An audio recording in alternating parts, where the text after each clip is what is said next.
This afternoon, former President Donald Trump made his first appearance in federal court in Miami. He pleaded not guilty to all 37 charges related to mishandling classified documents and lying to prevent the government from getting those documents back. Trump has consistently denied any wrongdoing, including posting to social media from his motorcade, insisting the charges are a form of political attack. Joining us tonight to discuss the case are former federal prosecutor Richard Convertino, who is now working in white-collar defense, and over Zoom, former U.S. Attorney for the Eastern District of Michigan, Matthew Schneider, joins us. Thank you both for joining us today. Thank you. Thank you. So, Richard, I'll start with you. This is a momentous day, no matter where you're coming from. A former president facing federal charges after being indicted in New York.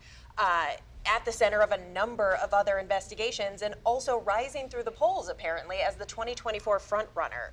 What is your reaction to seeing this today? Well, I didn't see much of it today, but it is mind-blowing. It's certainly unprecedented. His arraignment today was perfunctory. Arraignment has four general purposes. The defendant is given his rights.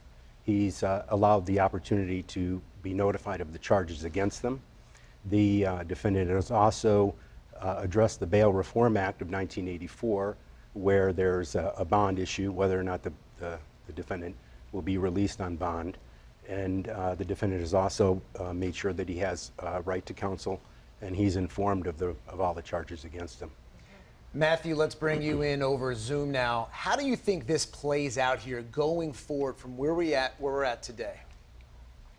Well, Richard's exactly right. What happened today was a very perfunctory hearing. Other than the fact that this is the former president of the United States, it was really quite normal for what happened, being arraigned, advised of counsel, getting a lawyer set up.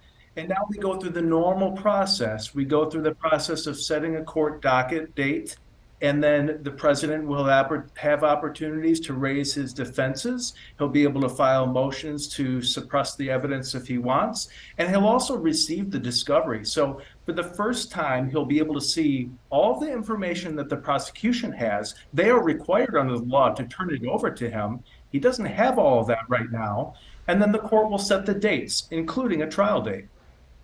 And Matthew, how would you describe exactly what prosecutors need to prove in this case? This case really comes in two different buckets. Number one is the withholding of the classified, or not classified, but national defense documents and not turning those over. The second part is the obstructive conduct that the government's alleging. They're saying that he tried to, by way of a scheme or cover up, tried to conceal this, tried to hide evidence from the grand jury, tried to hide the evidence from the FBI.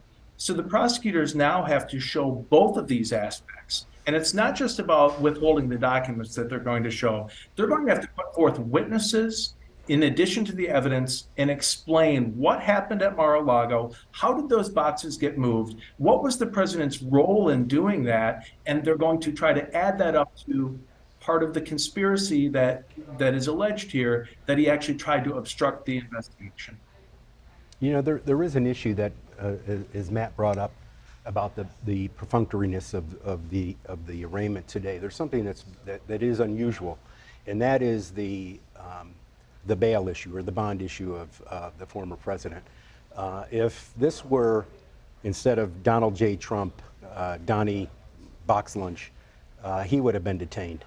Unquestionably.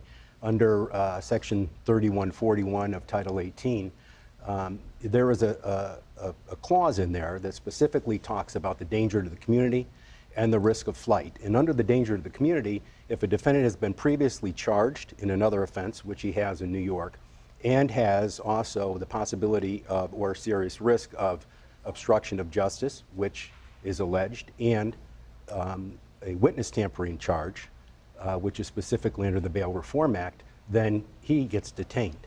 So anyone other than Donald Trump, I believe, would have been detained in the Miami-Dade County facility pending trial.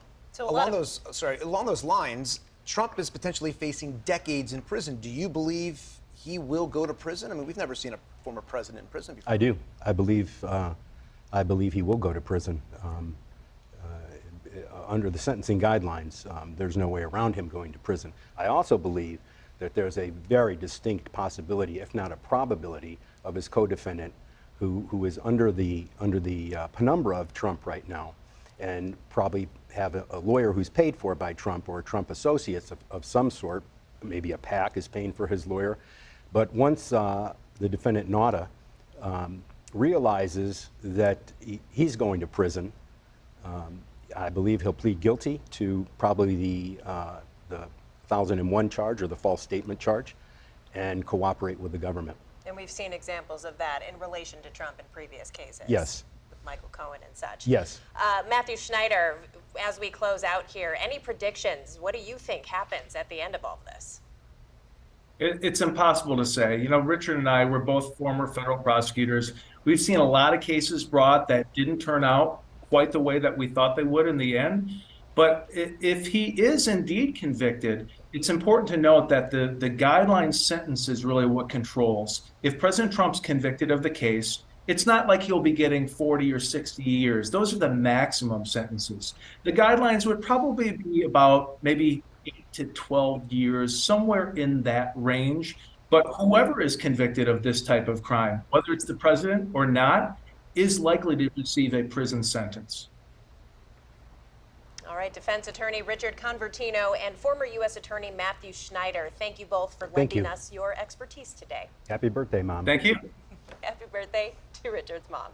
We'll be right back. Thank you.